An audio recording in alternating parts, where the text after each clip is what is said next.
Shalom. First and foremost, I want to give all glory, honor, and praises to Yahweh, Bahashem, Yahweh Shai. Double honors to the apostle elders, a great millstone who rule well. And salutations to all you brothers out there pushing this word in love, truth, sincerity, and humility. Once again, it's the brother Shathir from the Chicago camp, coming back to you with what I hope is another quick and edifying sit down. This is Habakkuk 2, and I'm going to just start at the first verse.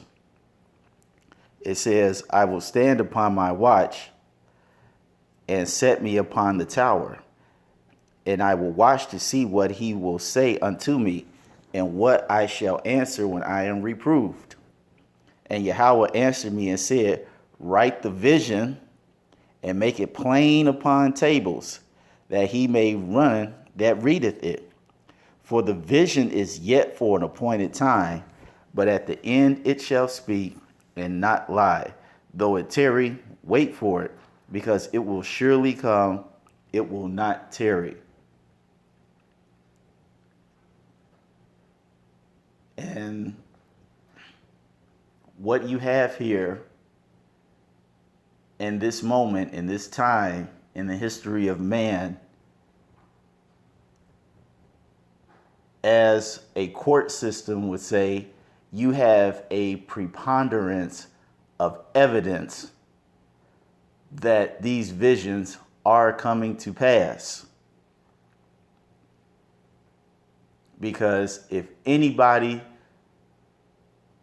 doesn't believe that the Lord exists, or they're Israelite, or this is the end of the world, you are either suffering from a severe case of cognitive dissonance, or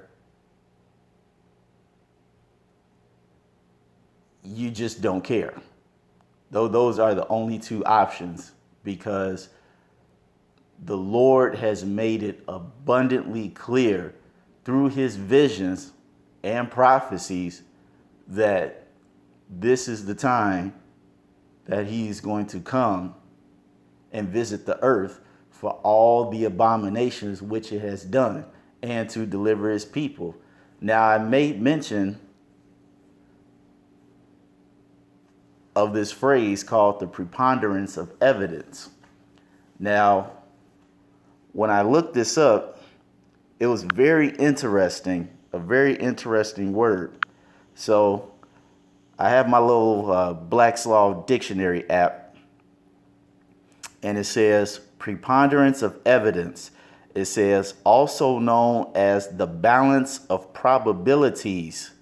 It is the burden of proof that a fact is substantially more probable than not probable. See burden of proof. And so I also wanted to look that up in the regular dictionary. Okay.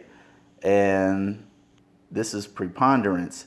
It says, noun, preponderance, excess or superiority of weight, influence or power, etc., and outweighing.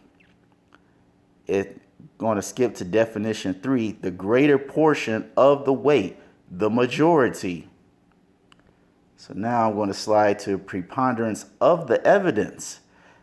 It says legal, a legal standard applied in many jurisdictions for deciding the outcome of civil disputes, which requires that evidence be sufficient to determine that a claim is more likely to be true than not.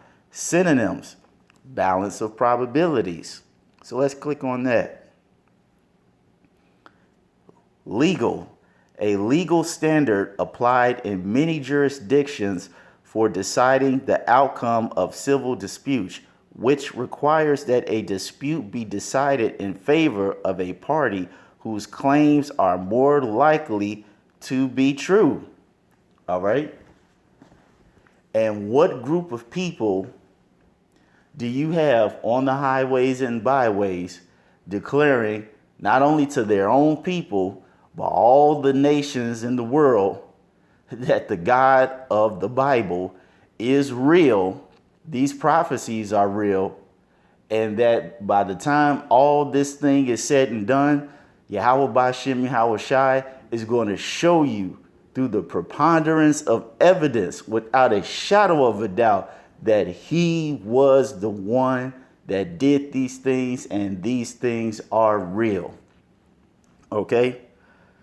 I'm going to go to Ezekiel, the 33rd chapter, and I'll probably end it on that. I'm not going to make this long at all. I just wanted to do something real quick before I got these old man gains in at the gym. I think it's, was it 24, somewhere around there? No, it's Ezekiel 33 and 25. And it says, wherefore say unto them, thus saith Yahweh power, ye eat blood, you eat with the blood, and lift up your eyes toward your idols, and shed blood, and shall ye possess the land?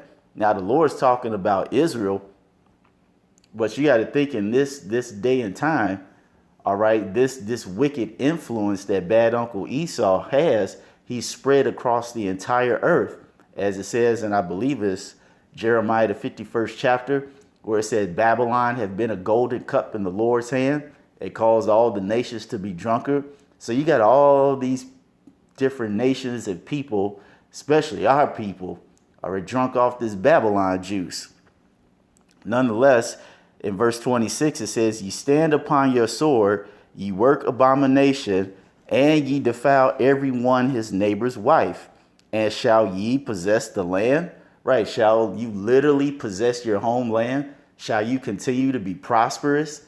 Should I continue to protect you and be on your side?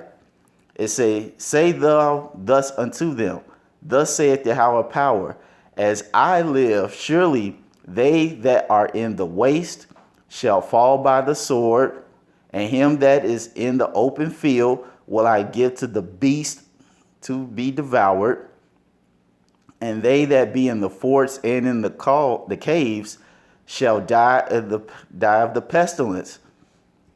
Now, when you read that, there's a prophecy in Ezekiel saying, I will send forth my four sword judgments, the sword, the death, famine, pestilence. Same thing. It says, for I will lay the land most desolate, and the pomp of her strength shall cease, and the mountains of Israel shall be desolate, that none shall pass through. As this is the point. Then shall they know that I am Yahweh, when I have laid the land most desolate, because of all their abominations which they have committed. Now, through the preponderance of evidence of what's going on in this world, how can you not say, how can you not possibly believe that this is the hand of Yahweh Bashem Yahweh Shai working across the entire globe? You got locusts at the size of major cities, destroying crops. The land, all the agriculture is being completely destroyed. All right. You have red skies in Indonesia. You got earthquakes going on in the Philippines. You got mass fires in Brazil, Africa, Australia.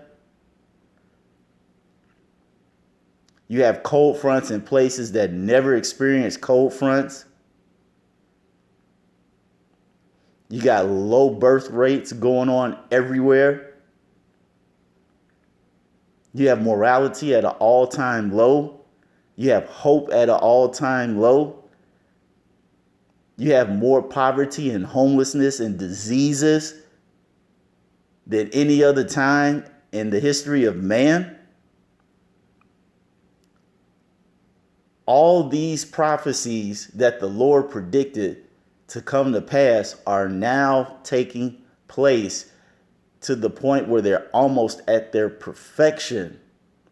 As I say again, how can you, through the preponderance of evidence, not see that this is the hand of the Lord at work?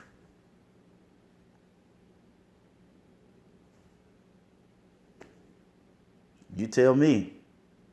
So once again, that's all I wanted to say on this. Like I said, I wanted to make this real short so I can go to the gym and get these gains in. But nonetheless, I want to give all glory, honor, and praises to Yahweh, Bahashem, Yahweh Shai. Double honors to the apostle elders of Great Millstone who rule well. And salutations to all you brothers out there pushing this word in love, truth, sincerity, and humility. With that, we're going to say shalom.